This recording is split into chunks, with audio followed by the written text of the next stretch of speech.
Hello everyone, welcome to one bond. Last video में हमने Klaassen condensation के दो टाइप्स देखे थे, जिनमें हमने देखा था सेल्फ क्लेसन कंडेंसेशन और क्रॉस क्लेसन कंडेंसेशन।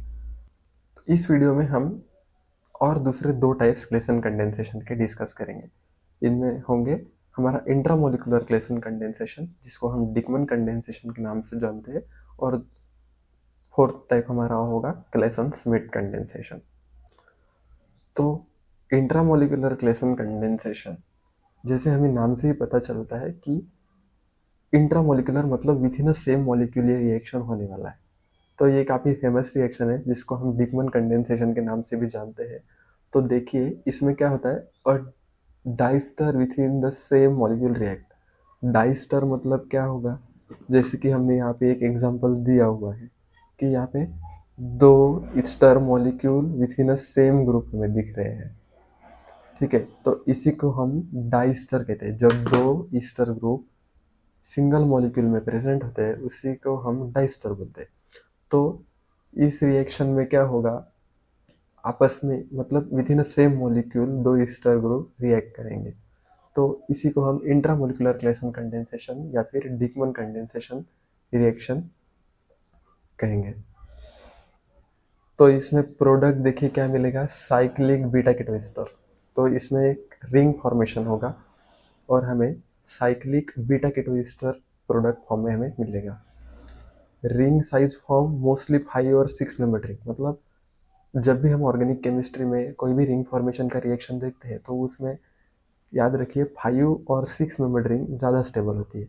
तो 5 और 6 मेंबर रिंग ही हमें बहुत से एग्जाम्पल में फॉर्म होती हुई दिखेगी। तो इस रिएक्शन में भी जब भी हम रिंग फॉर्मेशन का एग्जाम्पल देखेंगे, तो मोस्टली हमें 5 और 6 मेंबर रिंग ही फॉर्म होती हुई देखने को मिलेगी।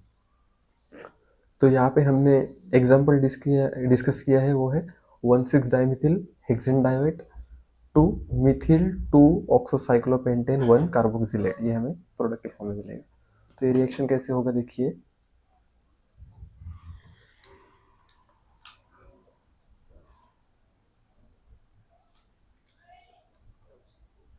यहाँ पे हमारा एक ईस्टर मॉलिक्यूल प्रेजेंट है, यहाँ पे हमारा दूसरा ईस्टर मॉलिक्यूल प्रेजेंट है।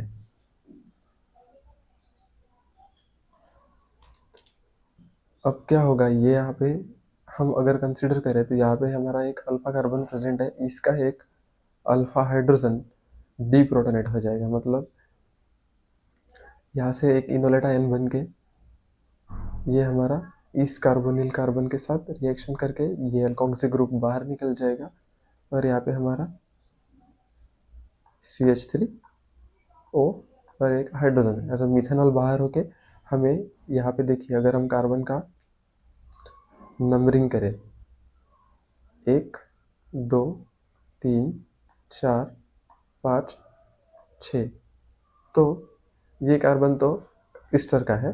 तो ये 2 नंबर और 6 नंबर के बीच में हमें एक बॉन्ड फॉर्मेशन होता हुआ दिखेगा। तो हमारा 1 2 3 4 5, इन 5 कार्बन का हमें रिंग फॉर्मेशन होता हुआ यहाँ पे दिख रहा है। तो ये था हमारा फर्स्ट नंबर वाला कार्बन, ये था हमारा सेकंड नंबर वाला कार्बन, ये थर्ड, फोर्थ, फिफ्थ, सिक्स। तो देखिए सेकंड नंबर वाले कार्बन का हमें 6 नंबर वाले कार्बन के साथ बॉन्ड फॉर्म होता हुआ दिख रहा है। यहाँ पे अल्कोक्सी ग्रुप बाहर निकल गया मिथेनॉल बन के, और यहाँ पे हमारा 5 मेंबर रिंग फॉर्म होकर प्रोडक्ट मिलता हुआ हमें दिख रहा है। लेकिन आपको मैं एक बार इसका मैकेनिज्म भी सॉल्व करके दिखाता हूँ। तो इसके मैकेनिज्म में देखिए, ये जो हमारा पहला ईस्टर मॉलिक्यूल था, ये दूसरा ईस्टर मॉलिक्यूल था। हम में से हमको इन दोनों में से किसी एक का हमें न्यूक्लियोफाइल बनाना है। अगर हम इसका न्यूक्लियोफाइल बनाएंगे, मतलब इनोलेट आयन बनाएंगे, तो ये हमारा अल्फा कार्बन है, यहाँ से पे 2 हाइड्रोजन प्रेजेंट है। ठीक है, तो इन दोनों में से हम एक हाइड्रोजन को रिमूव करके यहाँ पे इनोलेट आयन बना देंगे। यहाँ पे हमने बेस यूज़ किया है सोडियम मिथॉक्साइड। सोडियम मिथॉक्साइड के लिए आपको पता ही होगा, क्योंकि यहाँ पे हमारा लिविंग ग्रुप जो है वो मिथॉक्सी ग्रुप है, इसलिए हमने सोडियम मिथॉक्साइड बेस हमने डीप्रोटोनेशन के लिए यूज़ किया। तो यहाँ पे हमारा मिथेनॉल बाई प्रोडक्ट निकला है, और यहाँ पे हमारा एक इनोलेट आयन बन गया है। ठीक है, अब नेक्स्ट स्टेप में क्या होगा, ये इनोलेट आयन इस कार्बोनिल कार्बन पे अटैक कर देगा। ठीक है।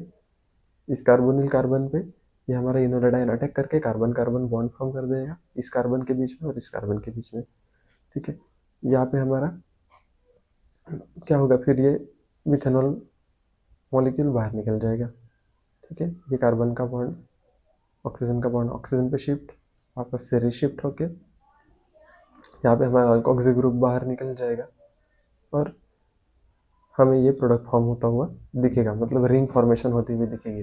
तो जब भी रिंग फॉर्मेशन होता है तब क्या होता है, एक अब ये जो मिथॉक्सी ग्रुप है वो क्या करेगा, एक अल्फा हाइड्रोजन को लेके मिथेनॉल बन के बाहर निकल जाएगा और यहाँ पे एक निगेटिव चार्ज आ जाएगा। अब ये निगेटिव चार्ज का क्या होगा, ये in presence of acidic atmosphere, in acidic atmosphere इसमें प्रोटोनेशन हो जाएगा और यहाँ पे हमारा ये 5 membered ring beta keto ester मतलब साइक्लिक बीटा कीटो स्टर का फॉर्मेशन हो जाएगा और हमारा ऐसा ये रिएक्शन हो जाएगा। तो ये था हमारा इंटरमोलिकुलर क्लेसन कंडेंसेशन। इस रिएक्शन को आप डिकमन कंडेंसेशन के नाम से भी जानते हैं। तो ये हमारा इंपॉर्टेंट रिएक्शन है, आप इसके डिफरेंट एग्जांपल्स सॉल्व कर सकते हैं। तो इस और हमारा last type of Klaassen condensation reaction है क्लेसन स्मिथ कंडेंसेशन। ये भी काफ़ी फेमस रिएक्शन है। इन सभी रिएक्शन में बस थोड़ा थोड़ा ही फर्क है, आपको बस कुछ पॉइंट्स का डिफरेंस इन रिएक्शंस में देखने को मिलेगा। तो क्लेसन स्मिथ कंडेंसेशन क्या कहता है, देखिए इनमें जो रिएक्टेंट होता है ये aromatic aldehyde with no alpha hydrogen and aliphatic carbonyl compound होता है। मतलब एरोमेटिक मतलब इसे साइक्लिक कार्बोनिल कंपाउंड हो गए जिसमें एरोमेटिक हो गए, तो एरोमेटिक अल्डिहाइड हो गए लेकिन उनके पास अल्फा हाइड्रोजन नहीं रहेगा, तो वो इनोलेट आयन नहीं बनाएंगे, न्यूक्लियोफाइल नहीं बनाएंगे और उनके साथ रिएक्ट करने के लिए जो दूसरा कार्बोनिल कंपाउंड होगा वो होगा एलिफेटिक कार्बोनिल कंपाउंड। मतलब यहाँ पे ईस्टर का होना जरूरी नहीं है, यहाँ पे एलिफेटिक कार्बोनिल कंपाउंड एरोमेटिक का अल्डिहाइड एरोमेटिक, यहाँ पे एलिफेटिक कार्बोनिल कंपाउंड जिनके पास अल्फा हाइड्रोजन प्रेजेंट है वो एरोमेटिक अल्डिहाइड के साथ रिएक्ट करेगा जिनके पास अल्फा हाइड्रोजन नहीं होगा। तो रिएक्शन काफ़ी सिंपल होगी। ठीक है, इसमें हमें प्रोडक्ट क्या मिलेगा, alpha beta unsaturated carbonyl compound. This is an aldol type condensation, एक अल्डोल टाइप की कंडेंसेशन रिएक्शन हमें होती हुई दिख रही है। आपने अगर देखा होगा तो अल्डोल कंडेंसेशन में भी हमने ऐसे रिएक्शन देखे। तो यहाँ पे एग्जांपल में देखिए क्या हो रहा है, ये एरोमेटिक अल्डिहाइड जहाँ पे हमने देख रहे हैं ये बेंजल्डिहाइड है।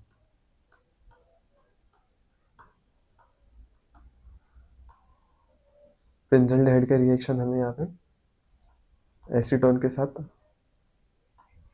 होता हुआ दिख रहा है। तो इनमें क्या होगा, ये एसीटोन के इस कार्बन का बॉन्ड बेंजल्डिहाइड के इस कार्बन के साथ फॉर्म होता हुआ दिखेगा।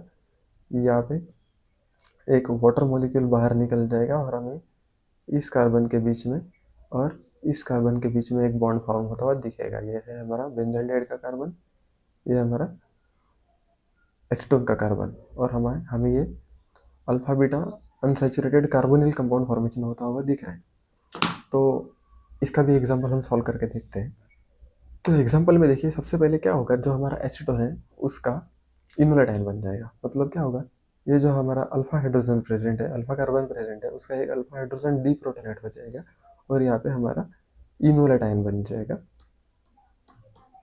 अब ये इनोलेट आयन क्या करेगा, ये कार्बोनिल कार्बन एरोमेटिक अल्डिहाइड के कार्बोनिल कार्बन के साथ न्यूक्लियोफिलिक अटैक करके न्यूक्लियोफिलिक एडिशन रिएक्शन कर देगा। मतलब इस कार्बन ने इसके साथ बॉन्ड फॉर्म कर दिया, ये ऑक्सीजन का बॉन्ड शिफ्ट हो जाएगा और यहाँ पे एक हाइड्रोजन आ जाएगा और ये हमें बॉन्ड फॉर्म होता हुआ दिख रहा है। अब ये hydroxyl group OH neighbouring carbon का एक हाइड्रोजन लेके वाटर मॉलिक्यूल बना लेगा और यहाँ पे हमें alpha beta unsaturated carbonyl compound बनेगा, अनसैचुरेटेड कार्बोनिल कंपाउंड। यह क्या हो जाएगा हमारा बीटा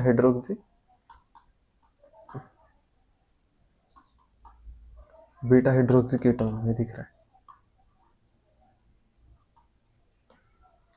तो इस तरीके से ये क्लेसन स्मिथ रिएक्शन होगा। तो इसके भी डिफरेंट रिएक्शंस आप सॉल्व करके देख सकते हैं। तो इस तरीके से हमारे 4 types of Klaassen condensation reaction complete हो गए। तो इस वीडियो में बस इतना ही, मिलते हैं नेक्स्ट वीडियो।